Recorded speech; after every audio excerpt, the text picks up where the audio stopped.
ఓం శాంతి. బాబా ఈరోజు మురళి యొక్క ఇంపార్టెన్స్ని వినిపించారు. ఈ చదువు ఎంత అమూల్యమైనటువంటిది, ఈ చదువు మీరు ఒక్కరోజు కూడా మానకూడదు అన్నారు. బాబా చదివిస్తూ టీచర్ అయి మనకు చెప్తూ ఉన్న తర్వాత మనం ఈ చదువులో వెనకబడిపోకూడదు. సో ఫాస్ట్గా ముందుకెళ్ళేటువంటి పురుషార్థమే చేయాలి. అలా పురుషార్థంలో మహారథిగా మహావీరులుగా కావాలి అన్నారు. ఇది 16 సెప్టెంబర్ మురళి. मीठे बच्चे, यह वंडरफुल सत्संग है जहाँ तुम्हें जीते जी मरना सिखलाया जाता है. మధురమైన పిల్లలు, ఇది అద్భుతమైనటువంటి సత్సంగము. ఇక్కడ మీకు జీవిస్తూ మరణించడం నేర్పించటం జరుగుతుంది. జీతే జీ మరనే వాలే హీ హంస బంతే హే.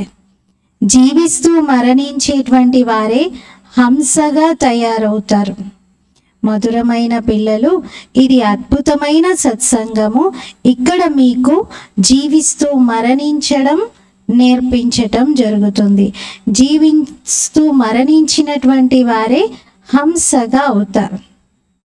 బాబా హంస యొక్క లక్షణాలలో పాలు నీటిని వేరు చేస్తుంది, రాళ్లను రత్నాలను వేరు చేస్తుంది, మంచిని స్వీకరిస్తుంది అని చెప్తారు. ఈరోజు బాబా ఏమంటున్నారంటే మంచినే స్వీకరించడంలో, మంచి విషయాలను ఆలకించడం, వినడం కూడా. అంటే ఈ ప్రపంచంలో భౌతికపరమైనటువంటి అన్ని విషయాలకు, దైహిక విషయాలకు అతీతంగా ఉంటూ కేవలం ఒక్క సత్యమైన తండ్రి సాంగత్యంలోనే ఉంటూ పాత ప్రపంచంతో ఎవరైతే మరణిస్తారో, సంగమ యుగంలో జీవిస్తారో అలాంటి వారు హంసగా అవుతారు అంటున్నారు. ప్రశ్న, తుమ్ బచ్చోं को अभी कौन सी एक फिक्रात है? పిల్లలైన మీకు ఇప్పుడు ఎటువంటి ఒక చింత ఉంది? జవాబు, హమే వినాశ్ కే పహలే సంపన్న బన్నా హై. మేము వినాశనానికి ముందే సంపన్నంగా కావాలి. ఇది మనకున్న చింత. जो बच्चे ज्ञान और योग में मजबूत होते जाते हैं उन्हें मनुष्य को देवता बनाने की हॉबी होती जाती है. ఏ పిల్లలైతే జ్ఞాన యోగాలలో దృఢంగా అవుతూ ఉంటారో వారికి మనుషులను దేవతలుగా తయారు చేయాలి అనేటువంటి హాబీ, అలవాటు ఏర్పడుతుంది. ఏ పిల్లలైతే జ్ఞాన యోగాలలో దృఢంగా ఉంటారో వారికి ఎప్పుడు మనుషులను దేవతలుగా తయారు చేయాలనేటువంటి అభిరుచి ఏర్పడుతుంది. వారు సర్వీస్కి బినా రహనే సక్తే. వారు సేవ లేకుంటే ఉండలేరు. జిన్నుకి తర బాగ్తే రహేంగే. జిన్ను మాదిరిగా పరిగెడుతూ ఉంటారు. సర్వీస్ కే సాత్ సాత్ స్వయం కో భీ సంపన్న బనానేకి చింతా హోగి. సేవతో పాటుగా స్వయాన్ని కూడా సంపన్నంగా చేసుకోవాలి అనే చింత వారికి ఉంటుంది. జిన్ను మాదిరిగా పరిగెడతారు. జిన్ను భూతం కథలో బాబా ఎప్పుడు గుర్తు చేయిస్తూ ఉంటారు. ఏ పని చెప్పినా క్షణాల్లో చేసేస్తూ మళ్ళీ నెక్స్ట్ సేవ కోసం హాజీ అంటూ ఉంటాడని. అలా సేవలో కూడా పిల్లలు జిన్ను సమానంగా పరిగెడుతూ ఉంటారు. స్వసేవ, ఇతరులను కూడా తయారు చేసేటువంటి సేవ. అంటే ఇతరులకి బాబా సందేశాన్ని ఇచ్చే సేవలోనూ ముందుంటారు, స్వయాన్ని సంపన్నంగా చేసుకోవడంలోనూ ముందుంటారు. ఓం శాంతి. रूहानी बाप बैठ रूहानी बच्चों को समझाते हैं. ఆత్మిక తండ్రి కూర్చొని ఆత్మిక పిల్లలకి అర్థం చేయిస్తున్నారు. ఆత్మ ఇప్పుడు సాకారంగా ఉంది మరియు ఆత్మ ప్రజాపిత బ్రహ్మకు సంతానము కూడా. ఎందుకంటే దత్తత తీసుకోబడ్డారు కదా. మీ గురించి అందరూ వీరు సోదరులుగా చేస్తారు అని అంటారు.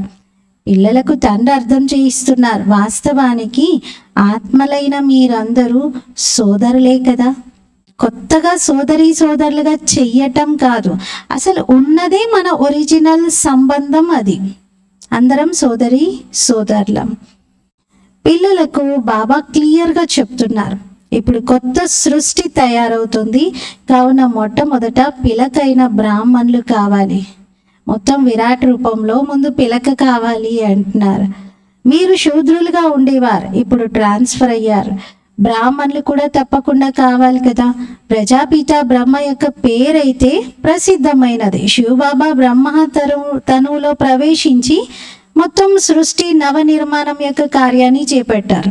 కానీ వాళ్ళిద్దరితో అవుతుందా? అది కాదు. బాబా అంటారు బ్రాహ్మణులు కూడా కావాలి. యజ్ఞం యొక్క నిర్వహణ కోసం ఇంతమంది బ్రాహ్మణులు భుజాలు అవసరం. ఈ లెక్కలో పిల్లలైన మేమందరము సోదరులం అవుతామని మీరు భావిస్తారు. అంటే ఒకే తండ్రికి పిల్లలుగా ఉన్న వారి మధ్య ఏ సంబంధం ఉంటుంది? సోదర సోదరి సంబంధం.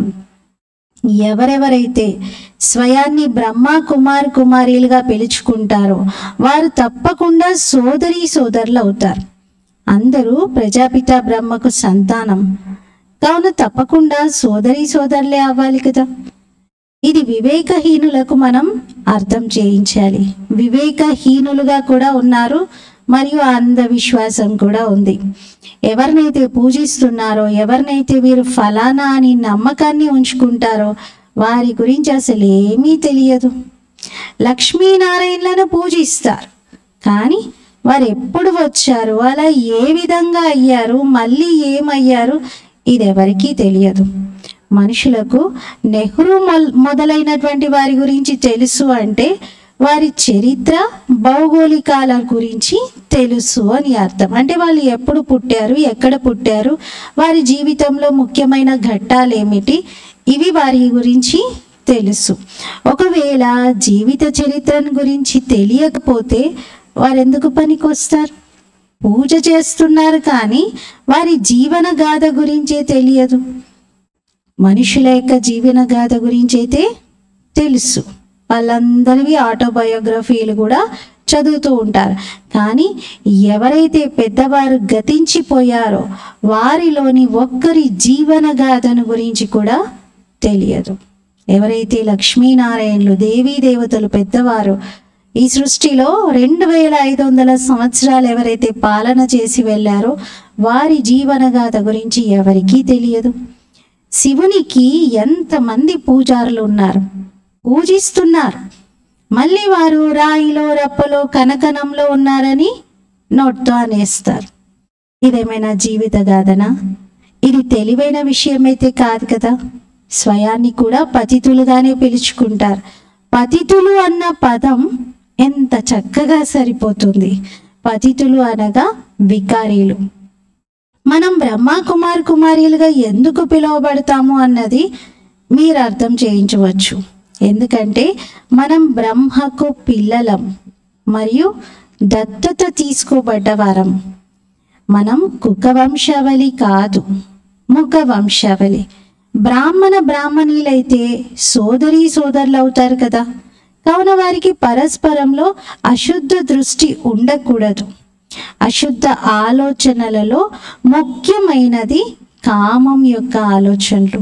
అంటే కామ వికారం యొక్క ఆలోచనలతో ఉండటం ఇది చాలా అశుద్ధమైనటువంటి కార్యం.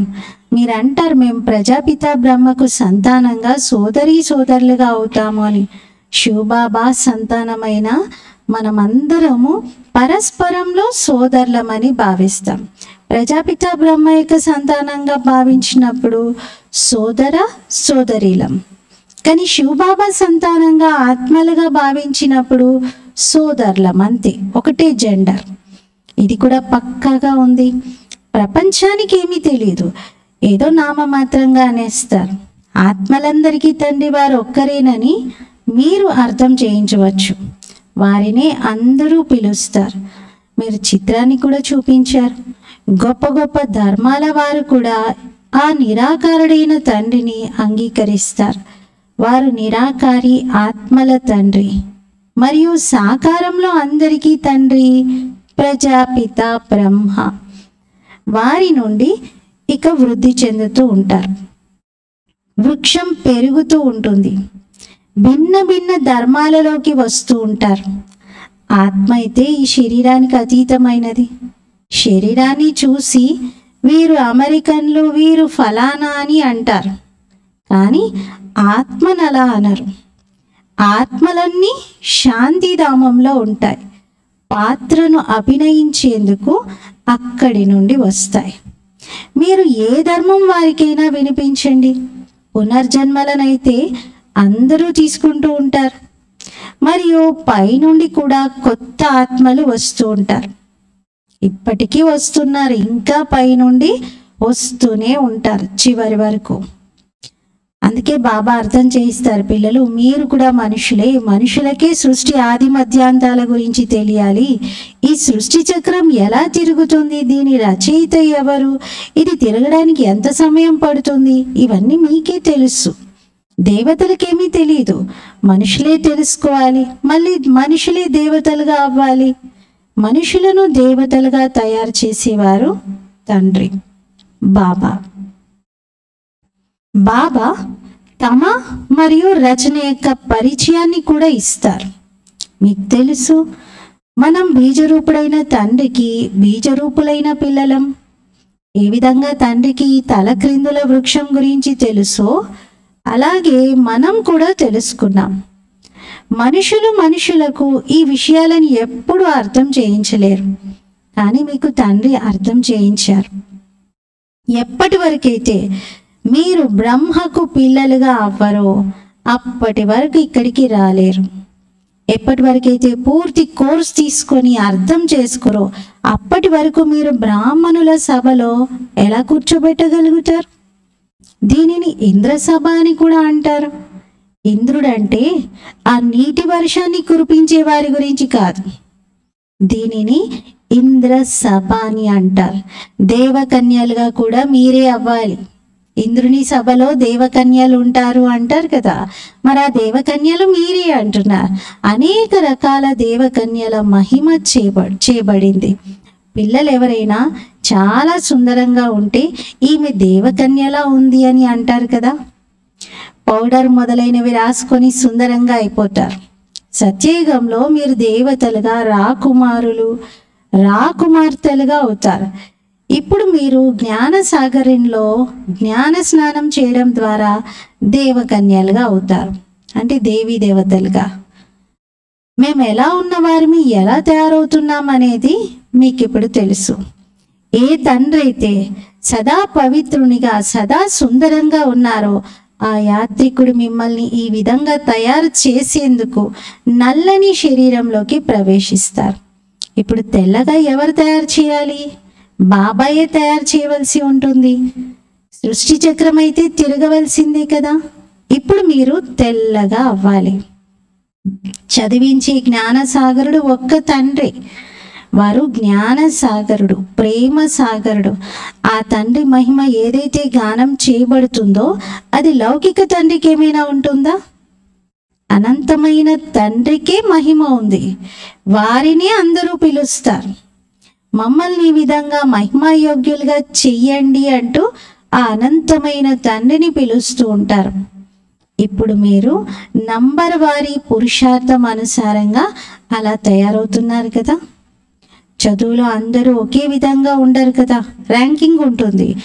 ఒక్కొక్కరికి తేడా కనబడుతూ ఉంటుంది. రాత్రికి పగలుకు ఉన్నంత తేడా ఉంటుంది కదా. మీ వద్ద కూడా చాలా మంది వస్తారు, బ్రాహ్మణులుగా తప్పకుండా అవుతారు. కానీ బ్రాహ్మణులుగా అయిన వారిలో కూడా కొందరు బాగా చదువుకుంటే కొందరు తక్కువగా చదువుతారు.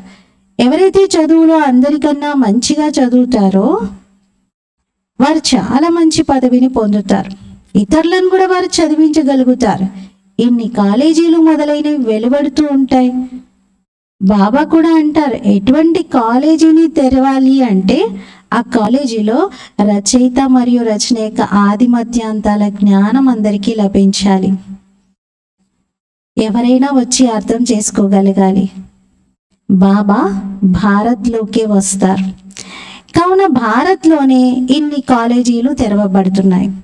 ఏం కాలేజ్ గురించి చెప్తున్నారు బాబా? ఈశ్వరీయ కాలేజెస్, సెంటర్స్ గురించి చెప్తున్నారు. మున్ముందు విదేశాల్లో కూడా తెరుచుకుంటూ ఉంటాయి. ఇప్పుడైతే 140కి పైన దేశాలలో మన యొక్క సేవా కేంద్రాలు విస్తరించాయి. ఎన్నో కాలేజీలు, యూనివర్సిటీలు కావాలి కదా. అక్కడికి ఎంతోమంది వచ్చి చదువుకుంటారు. మళ్ళీ ఎప్పుడైతే చదువు పూర్తవుతుందో అప్పుడు దేవీ దేవతా ధర్మంలోకి అందరూ ట్రాన్స్ఫర్ అవుతారు. అనగా మనుష్యుల నుండి దేవతలుగా అయిపోతారు. మీరు మనుష్యుల నుండి దేవతలుగా అవుతారు కదా.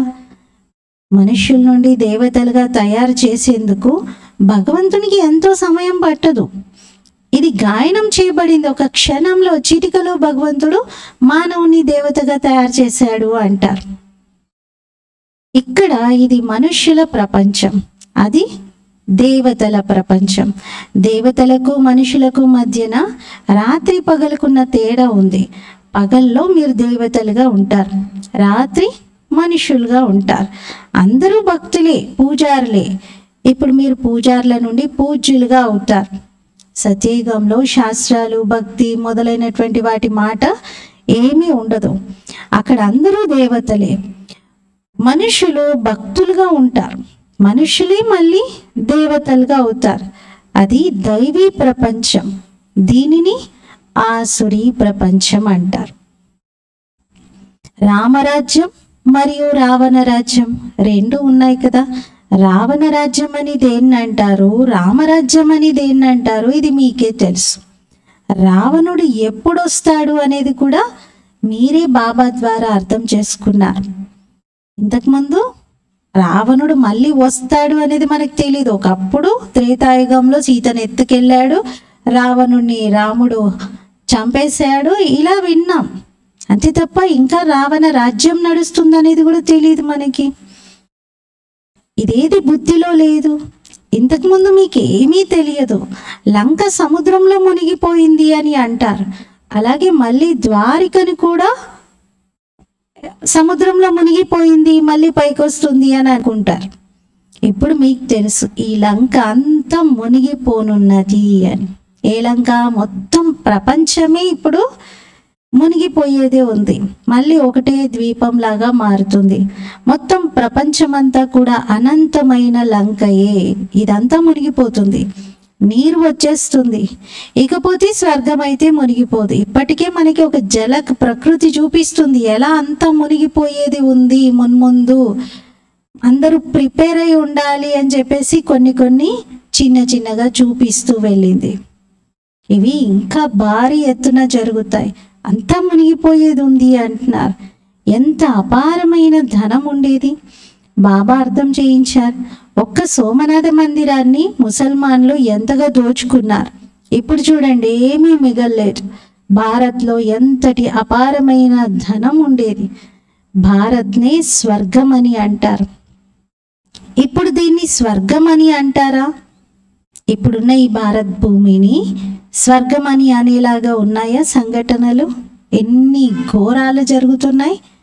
దీన్ని స్వర్గం అంటారా? అన్నారు. ఇప్పుడు ఇది నరకంగా ఉంది, మళ్ళీ స్వర్గంగా తయారవుతుంది. స్వర్గాన్ని ఎవరు తయారు చేస్తారు, నరకాన్ని ఎవరు తయారు చేస్తారు, ఇది కూడా ఇప్పుడు మీరే అర్థం చేసుకున్నారు. రావణ రాజ్యము ఎంత కొనసాగుతుందో కూడా బాబా తెలియజేశారు. రావణ రాజ్యంలో ఎన్ని ధర్మాలు ఏర్పడతాయి ఇది కూడా మీరు చూశారు. రామరాజ్యంలోనైతే కేవలం సూర్యవంశీయులు, చంద్రవంశీయులే ఉంటారు. ఇప్పుడు మీరు చదువుకుంటున్నారు. ఈ చదువు ఇంకెవరి బుద్ధిలోనూ లేదు. వాళ్ళంతా రావణ రాజ్యంలోనే ఉన్నారు. రామరాజ్యము సత్యుగంలో ఉంటుంది. బాబా అంటారు, నేను మిమ్మల్ని అర్హులుగా తయారు చేస్తూ ఉన్నాను, మళ్ళీ మీరు అనర్హులుగా తయారవుతూ ఉంటారు. అనర్హులు అని ఎందుకంటున్నారు బాబా? ఎందుకంటే పతితంగా అయిపోతున్నారు. దేవతల అర్హత, మహిమ వారి ప్యూరిటీకి చేయబడింది. దేవతల మహిమ అంతా కూడా పవిత్రత కారణంగానే. మరి ఆ పవిత్రతని ఇక్కడ పిల్లలు కోల్పోతే అనర్హులుగా అవుతున్నారని అంటారు కదా. అర్హత ఉన్న వాళ్ళకి మహిమ జరుగుతుంది, అనర్హత యొక్క గాయనంని చెయ్యకూడదు అంటున్నారు. మరి ఇక్కడ చూస్తే మనం ప్రపంచంలో అనర్హులుగా ఉన్నా కూడా మహిమలు జరుగుతూ ఉంటాయి వాళ్ళకి. బాబా అర్థం చేయిస్తున్నారు, మీరు ఎప్పుడైతే పూజ్యులుగా ఉండేవారో అప్పుడు కొత్త ప్రపంచం ఉండేది. చాలా కొద్ది మంది మనుషులే ఉండేవారు. మొత్తం విశ్వానికి మీరే యజమానులుగా ఉండేవారు. ఇప్పుడు మీకు ఎంతో సంతోషం ఉండాలి. సోదరులుగానైతే అవుతారు కదా. వాళ్ళు అంటారు, వీరు ఇల్లు వాకిళ్ళను వదిలించేస్తారు అని. వారే మళ్ళీ వచ్చి ఎప్పుడైతే ఇక్కడ శిక్షణ తీసుకుంటారో అప్పుడు ఇక్కడికి రావడం ద్వారా జ్ఞానం చాలా బాగుంది, ఈ జ్ఞానం అయితే చాలా మంచిది, నిజంగా అందరికీ అవసరము అని అప్పుడు మళ్ళీ గుర్తిస్తారు. సోదరి సోదరులుగా అనుకోకపోతే పవిత్రత ఎక్కడి నుండి వస్తుంది? మొత్తం ఆధారం అంతా పవిత్రత పైనే ఉంది. తండ్రి రావడం కూడా మగధ దేశంలోకి వస్తారు. ఇది చాలా దిగజారిపోయిన దేశం. ఇక్కడ చాలా పతితులుగా ఉన్నారు. అన్నపానాదులు కూడా చూడండి అశుద్ధంగా తీసుకుంటూ ఉంటారు. బాబా అంటారు, నేను అనేక జన్మల అంతిమంలోని శరీరంలోకి ప్రవేశిస్తాను. ఇతని 84 జన్మలు తీసుకుంటారు. లాస్ట్ నుండి మళ్ళీ ఫస్ట్, ఫస్ట్ నుండి మళ్ళీ లాస్ట్. ఉదాహరణనైతే ఒక్కరిదే బాబా తెలియజేస్తారు, కానీ మనం అందరం కూడా సేమ్. యథా రాజా తథా ప్రజ లాగా బ్రహ్మ బాబాది ఎలా అయితే ఉందో బాబా అంటారు మీది కూడా అలాగే ఉంటుంది. శాంపుల్ ఒక్కరిదే వినిపించడం జరుగుతుంది. మీ వంశం ఇప్పుడు తయారవ్వనున్నది. ఎంత బాగా అర్థం చేసుకుంటూ ఉంటారో అంతగా మీ వద్దకు చాలా మంది వస్తూ ఉంటారు. ఇప్పుడు ఇది చాలా చిన్న వృక్షం. తుఫాన్లు కూడా ఎన్నో వస్తూ ఉంటాయి. సత్యయుగంలో తుఫాన్ల విషయమే ఉండదు. పైనుండి కొత్త కొత్త ఆత్మలు వస్తూ ఉంటాయి. ఇక్కడ తుఫాన్లు రావడంతో పడిపోతూ ఉంటారు. అక్కడైతే మాయా తుఫాన్లు ఉండనే ఉండవు. ఇక్కడైతే కూర్చొని కూర్చొని చనిపోతారు. మరియు మీకు మాయతో యుద్ధం జరుగుతూ ఉంది కాబట్టి అది కూడా హైరాణ పరుస్తూ ఉంటుంది. మాయ కూడా ఊరుకోదు. ఆల్రెడీ కర్మభోగం ఉంటుంది, అనేక రకాల పరిస్థితులు వస్తూ ఉంటాయి. ఇంకా మాయ టెస్ట్ పేపర్స్ కూడా పెడుతూ ఉంటుంది. సత్యయుగంలో ఇవేవి ఉండవు. ఇంకే ధర్మంలోనూ ఇలాంటి విషయాలు ఉండవు. రావణ రాజ్యాన్ని మరియు రామరాజ్యాన్ని గురించి ఇంకెవరు అర్థం చేసుకోరు. సత్సంగాలకి వెళ్తారు, కానీ అక్కడ మరణించడం జీవించడం యొక్క విషయం ఏమీ ఉండదు. ఇక్కడైతే పిల్లలు దత్తత అవుతారు. మేము శివబాబా పిల్లలం, వారి నుండి వారసత్వాన్ని తీసుకుంటాము అని అంటారు. అలా తీసుకుంటూ తీసుకుంటూ మళ్ళీ పడిపోతే ఇక వారసత్వం కూడా అంతమైపోతుంది. హంస నుండి మారి కొంగగా అయిపోతారు. అయినా కానీ తండ్రి దయార్థ హృదయులు కావున అర్థం చేయిస్తూ ఉంటారు. కొందరు మళ్ళీ పైకెక్కుతారు. ఎవరైతే స్థిరంగా ఉంటారో వారిని మహావీర్ హనుమాన్ అని అంటారు. మీరు మహావీరులు మరియు మహావీరనీలు నంబర్ వారీగా అయితే ఉంటారు. అందరికన్నా పెహల్వాన్ను మహావీరని అంటారు. ఆదిదేవును కూడా మహావీరని అంటారు. వారి ద్వారానే విశ్వరాజ్యంపై రాజ్యం చేసి ఈ మహావీరులు జన్మిస్తారు. నంబర్ వారి పురుషార్థం అనుసారంగా రావణుని పైన విజయాన్ని పొందేందుకు పురుషార్థం చేస్తూ ఉంటారు. రావణుడు అంటే పంచవికారాలు. ఇది అర్థం చేసుకోవాల్సిన విషయం. ఇప్పుడు మీ బుద్ధి తాళాన్ని బాబా తెరుస్తారు. మళ్ళీ తాళం పూర్తిగా మూసుకుపోతుంది. ఇక్కడ కూడా అంతే. ఎవరి తాళం అయితే తెరుచుకుంటుందో వారు వెళ్ళి మళ్ళీ సేవ చేస్తారు. బాబా అంటారు మీరు వెళ్ళి సేవ చేయండి. ఎవరైతే బురదలో పడిపోయారో వారిని బయటకు తీయండి. అంతేకాని మీరు కూడా బురదలో పడిపోకూడదు. మీరు బయటపడి ఇతరులను బయటకు తీయండి. విషయ వైతర్ణి నదిలో అపారమైన దుఃఖం ఉంది. విషయ వికారాలని బాబా విషయ వైతర్ణి నది అని అంటున్నారు. శాస్త్రాల్లో దీనిపైన కథలు రాశారు. విషయ వైతర్ణి నదిలో వెళ్తూ మునిగిపోయారు అని. ఎవరైతే అపారమైన సుఖాన్ని ఇస్తారో వారి మహిమను గాయనం చేయడం జరుగుతుంది. దుఃఖాన్ని ఇచ్చే రావణుడికి మహిమ ఎందుకు చేస్తారు? రావణుణ్ణి అసురుడు అంటారు. బాబా అంటారు మీరు రావణ రాజ్యంలో ఉండేవారు. ఇప్పుడు అపారమైన సుఖాన్ని పొందటానికి మీరు ఇక్కడికి బాబా దగ్గరికి వచ్చారు. మీకు ఎంతటి అపారమైన సుఖాలు లభిస్తూ ఉంటాయి. మీకు ఎంతో సంతోషం ఉండాలి. అలాగే జాగ్రత్తగా కూడా ఉండాలి. పొజిషన్ అయితే నెంబర్ వారీగా ఉంటుంది. ప్రతి ఒక్క నటుడు వేరువేరుగా పాత్రలు పోషిస్తారు.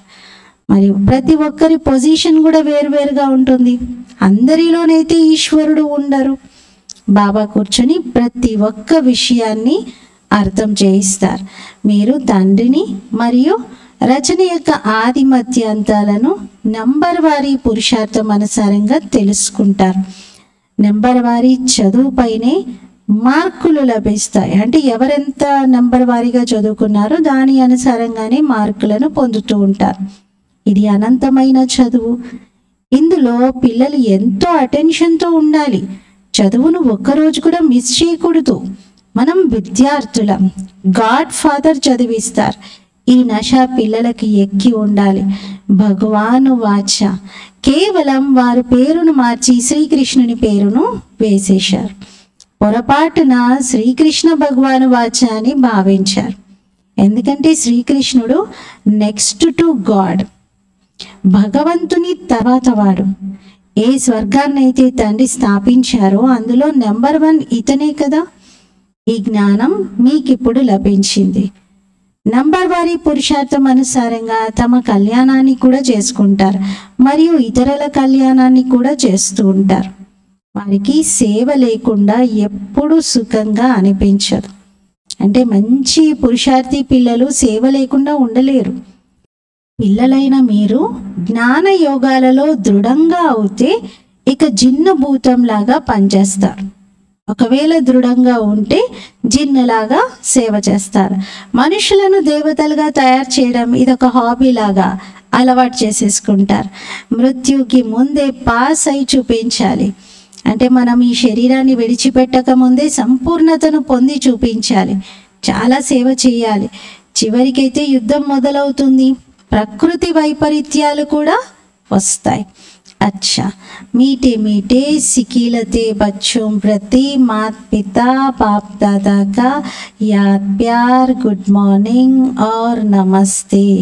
मेरा बाबा मीठा बाबा, प्यारा बाबा, शुक्रिया बाबा। धारणा कोसम मुख्य सारम। First point, last so fast गा ముందుకెళ్లేందుకు మహావీరులుగా పురుషార్థం చేయాలి. మాయా తుఫాన్లలో కదలకూడదు. తండ్రి సమానంగా దయార్థ హృదయులుగా మనుషుల బుద్ధి తాళాన్ని తెరిచేటువంటి సేవ చేయాలి. సెకండ్ పాయింట్, జ్ఞాన సాగరంలో రోజు జ్ఞాన స్నానం చేసి దేవతగా దేవకన్యగా కావాలి. ఒక్క రోజు కూడా చదువు మిస్ చేయకూడదు. భగవంతునికి మనం విద్యార్థులం. ఈ నశాలో ఉండాలి. ఈశ్వరీయ కాలేజీలో నేను గాడ్లీ స్టూడెంట్ని అని నశాలో ఉండాలి. ఫస్ట్ పాయింట్లో బాబా మహావీరుగా ఈ పురుషార్థం చేయాలి అంటున్నారు. మాయ ఎన్ని పరీక్షలు పెట్టినా కదలకూడదు. అలాగే అందరి బుద్ధి తాళం తెరిచే సేవ చేయాలి. సెకండ్ పాయింట్లో ఏం చెప్తున్నారు?